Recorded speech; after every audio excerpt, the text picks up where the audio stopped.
नमस्कार। राष्ट्रीय स्तर पर आयोजित स्वच्छता सर्वेक्षण में विगत 2 वर्षों से सासाराम शहर फिसड्डी साबित हो रहा है। पहली बार स्वच्छता सर्वेक्षण रिपोर्ट आई उस समय जब पता चला कि सासाराम शहर एकदम निचले पैदान पर है, उसके बाद स्थिति को सुधारने के लिए कोई एक्सरसाइज नहीं किया गया, जिस कारण से 2022 का जो रिपोर्ट आया है उसमें भी यह शहर फिसड्डी साबित हुआ। आरोप ये लगाया जा रहा है कि यहाँ के जो भी नगर निगम के अधिकारी हैं या जिला प्रशासन है, उनके पास शहर के विकास को लेकर कोई विजन नहीं है। यहाँ पर जरूरी है महिलाओं के लिए यूरिनल शौचालय, तो यहाँ पर सेल्फी पॉइंट बनाने की बात कही जा रही है।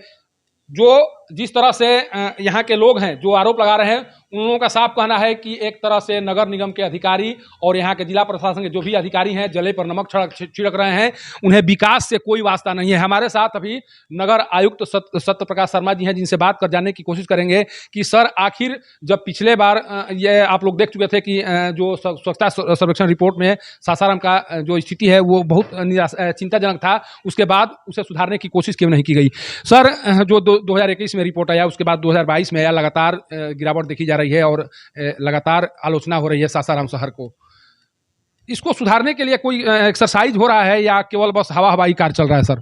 देखिए, सबसे पहले तो मैं आपको स्पष्ट कर देना चाहता हूं, और एक सवाल आपने सही उठाया है कि पिछले साल के सर्वे की तुलना में इस साल की स्थिति बहुत नहीं बदली है। तो मैं बहुत क्लियर कर देता हूं कि मैं पिछले 2.5 महीने से इस ज़िले में पदस्थापित हूं नगर आयुक्त के रूप में, और मेरे समय में कोई सर्वेक्षण नहीं हुआ है। किस एजेंसी ने सर्वे किया उसकी भी कॉपी मेरे पास नहीं आई है। हम लोग जब से पदस्थापित हुए तब से लगातार पूरे टीम के साथ सभी क्षेत्रों में नगर विकास क्षेत्राधिकार में जो हमारा एरिया है उसमें हम लोग प्रयास कर रहे हैं कि लगातार सफाई पर ध्यान रखें, लाइट की व्यवस्था हो। एक सवाल आपने उठाया है सेल्फी पॉइंट का, तो आप लोगों ने अधिकतर देखा होगा बड़े शहरों में सेल्फी पॉइंट उसको नहीं कह सकते, बल्कि एक रहता है कि लोगों में एक शहर के प्रति एक भाव जगे। जैसे वी लव सासाराम लिखने का उद्देश्य यह है कि शहर के प्रति लोगों में दृष्टिकोण बदले, लोगों के स्वभाव में भी परिवर्तन आए। तो ऐसा नहीं कि प्राथमिकता में सिर्फ सेल्फी पॉइंट ही बनाना है, बल्कि और भी अन्य काम है। क्षेत्राधिकार में बहुत सारे काम होंगे।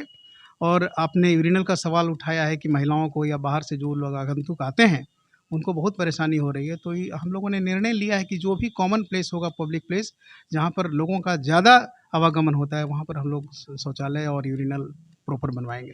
सर ये है एक लगभग कहा जा रहा है कि 84-85 लाख रुपया पर मंथ एनजीओ पर खर्चा किया जा रहा है साफ सफाई रखने के लिए, लेकिन आरोप ये भी लग रहे हैं कि जो भी एनजीओ के अधिकारी हैं उनके ऊपर नगर निगम के अधिकारी का कोई हस्तक्षेप नहीं है।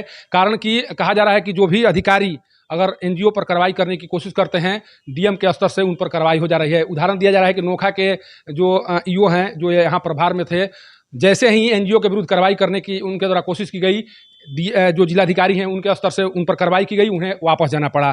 क्या लग रहा है जिस प्रेशर में यहाँ के नगर निगम के अधिकारी काम कर रहे हैं, एनजीओ जिस तरह से नगर निगम के अधिकारी के बातों पर ध्यान नहीं दे रहे हैं, उसे सासाराम शहर को कैसे आप साफ सुथरा रख सकते हैं? देखिए, जहाँ तक आपने अन्य नगर निगम नगर परिषद क्षेत्र में डीएम द्वारा कार्रवाई किए जाने की बात बताई है, उस विषय में मुझे कुछ कहने की आवश्यकता नहीं है।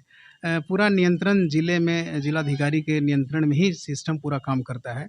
हमारे यहाँ जो एजेंसी तय किया हुआ है, तो सिर्फ सारा पैसा उन्हीं को पेमेंट नहीं होता है, बल्कि जो रिसोर्सेज है हमारे पास, ट्रैक्टर का, ठेला का, टिपर का, ट्रैक्टर का, अन्य जो वाहन प्रयुक्त होते हैं, उसकी राशि की कटौती करके नगर निगम के ही खाते में जमा की जाती है। तो ये कहना सही। सर नोखा का मामला है सर, नोखा के जो ईओ थे उन्हें यहाँ से उनको वापस किया गया।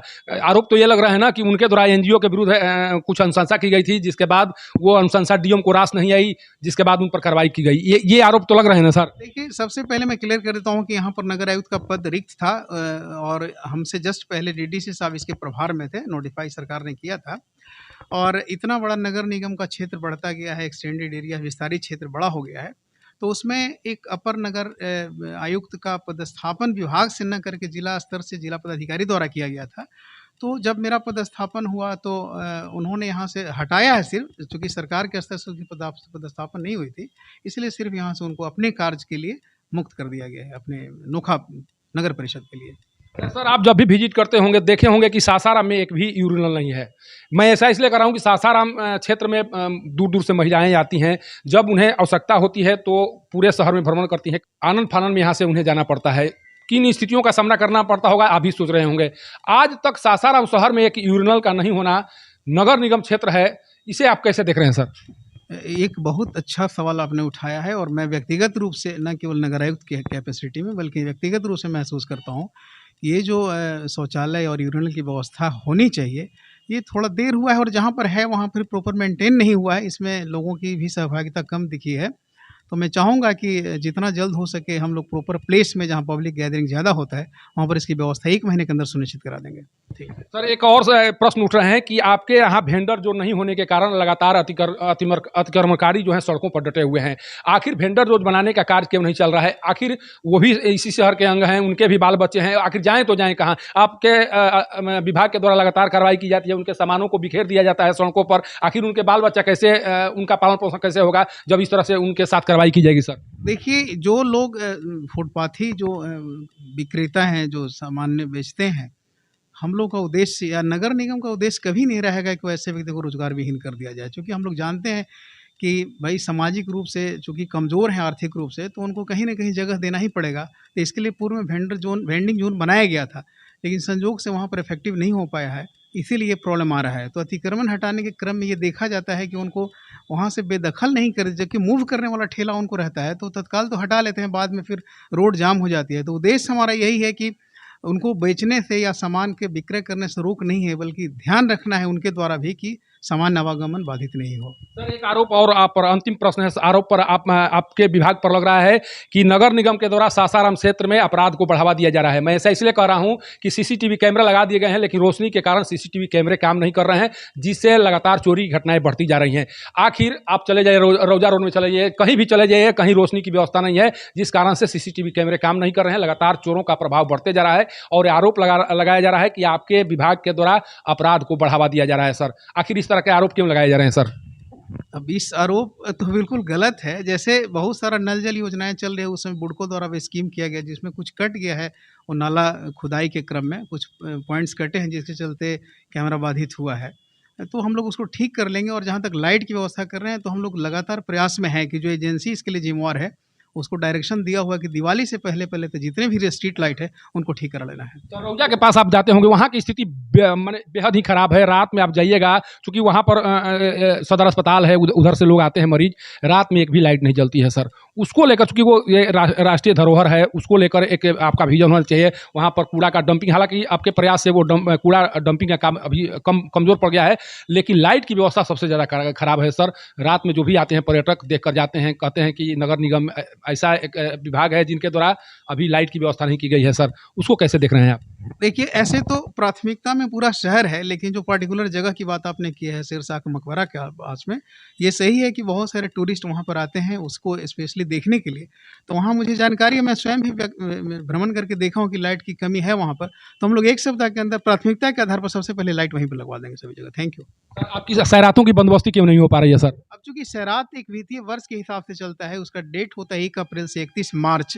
तो पिछले वित्तीय वर्ष में लगातार प्रयास करने के बावजूद भी सेटल नहीं हो पाया था। जब मेरा पदस्थापन हुआ जुलाई में, उस समय मिड टाइम में सेटल नहीं किया जा सकता था, चूंकि इसलिए विभागीय वसूली हो रही है।